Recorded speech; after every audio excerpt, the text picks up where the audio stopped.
Story 1. The hotel basement. It was one of those places that seemed to breathe its own rumors. The Ridgeway Grand Hotel, a once opulent building from the 1920s, sat like a forgotten corpse on the outskirts of our dying town. Windows shattered, vines consuming its stone face. The place had been abandoned for decades. Locals whispered that people went in and didn't come back. But for me and my friend Seth, it was the perfect spot for our next urban exploration video. We arrived just past 6 p.m., right as the sky dipped into twilight. The air was thick with humidity and the smell of mildew. Getting in was easy. A rusted service door hung half-hinged, almost inviting us inside. Inside, it felt like we'd stepped into a time capsule. The wallpaper peeled like rotting skin, chandeliers hung by threads, and faded red carpeting muffled our steps. Old room service trays still sat outside doors, untouched by time. It was haunting, but also kind of beautiful. We spent the first hour capturing footage of the grand ballroom and lobby, marveling at how much remained intact. That's when we noticed the door tucked behind the concierge desk. It was locked with a heavy chain. Of course, Seth had brought bolt cutters. The second that chain clattered to the floor, I felt something change. The temperature dropped. The air felt heavier. We shined our flashlights into the stairwell leading down. Concrete steps descended into a void. We hesitated. Then we went in. The basement was massive, much larger than it should have been for a hotel. The walls were lined with rusted metal lockers, each one stamped with a name. No last names, just first names etched in the same spidery handwriting, each with a date. Some went back to 1933. We found an old room with a single wooden chair in the center, bound to the floor with chains. Leather straps hung from the arms and legs, like the skeleton of something ancient and awful. Above the chair was a spotlight, still somehow intact. Seth joked, "Looks like an execution room." I didn't laugh. Then the door behind us slammed shut with a deafening bang. Our flashlights flickered. We stood frozen. The silence in that moment was so total, I could hear my own heartbeat echoing in my skull. Then came the sound. A slow, deliberate scraping, metal on concrete. Something was being dragged. We turned, and at the end of the corridor, just past the reach of our lights, stood a figure. It was tall and motionless, pale skin, tattered bellhop uniform. Its head was cocked sideways like a broken puppet. And then, slowly, it took a step forward. We backed up fast, slamming into the closed door. Seth rattled the handle, but it wouldn't open. I could barely breathe. The figure moved again. Closer, this time.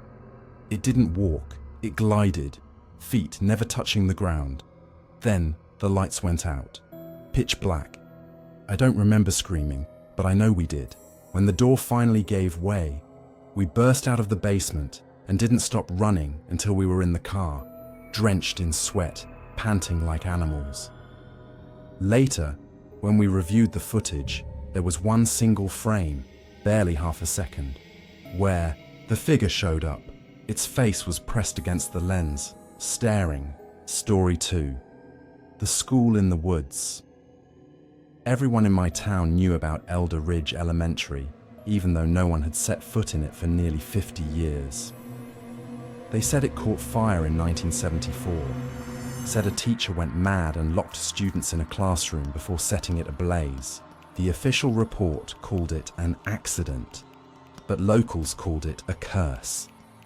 Dylan, Marcus, and I were bored 17-year-olds.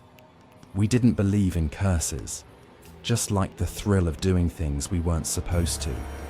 So one October afternoon, We grabbed flashlights and walked into the woods with a printed map someone had posted online.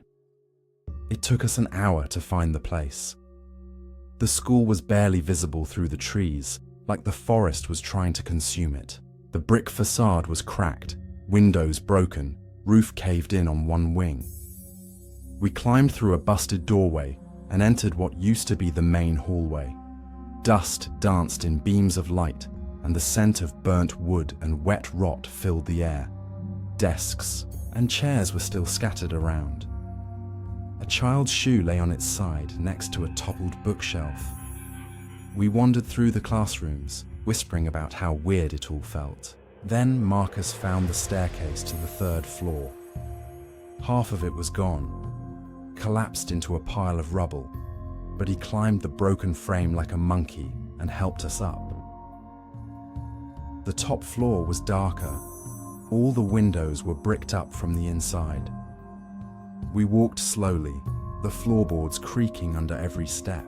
At the very end of the hallway was a door unlike the others, metal instead of wood.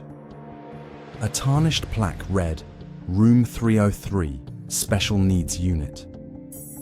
Inside, the walls were covered in deep gouges. The windows had metal bars bolted from within. There were padded restraints on the wall, frayed and stained. In the far corner sat a single desk, bolted to the floor. Scratches covered the wood, and the words, "Let me out," were etched over and over again into its surface. Then we heard it. A low click, like a switch being flipped. The door slammed behind us. Dylan lunged at it, but it wouldn't open. Then the whispering started. It wasn't coming from a direction. It was everywhere, from the walls, the ceiling, inside our own heads. Marcus started screaming, just screaming nonsense.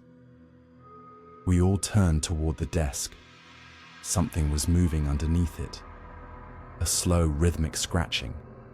We didn't wait to find out what it was.